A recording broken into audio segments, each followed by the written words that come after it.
and the female reproductive organ, the female gametophyte. Before the fertilization event can occur, the ovule has to undergo some changes. At present, the ovule contains one reproductive cell, known as the megaspore or mother cell. This cell is diploid and undergoes meiosis, producing 4 haploid megaspores. In the majority of species, 3 of these megaspores degenerate, leaving only 1 surviving megaspore. This surviving megaspore expands and undergoes 3 rounds of mitosis to produce 8 haploid nuclei.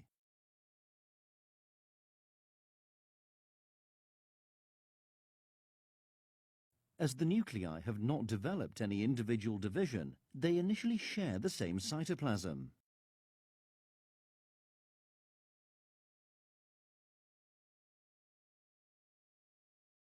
This complete structure is known as the embryo sac. Within the established embryo sac, cell walls begin to form between most of the nuclei.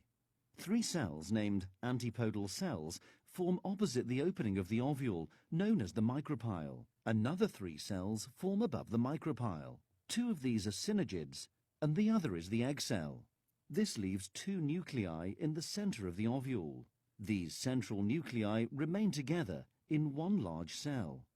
It is the egg cell and this central nucleate cell which will eventually become part of the double fertilization event.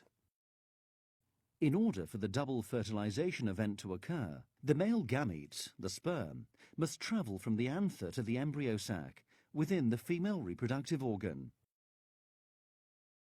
The pollen grain contains 2 main cells. A cell named the tube cell makes up the bulk of the pollen grain, and the sperm cell, which at this stage is known as the generative cell.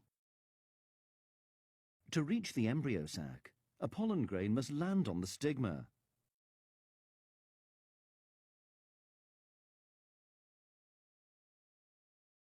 Once landed, it begins to germinate.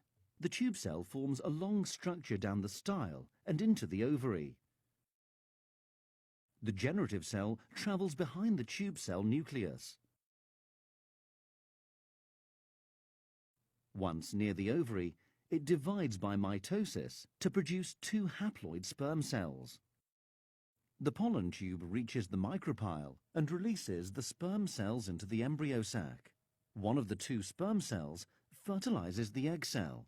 This produces a diploid zygote, which will become the embryo. The other sperm cell moves up and fuses with both of the central nuclei, forming a triploid cell.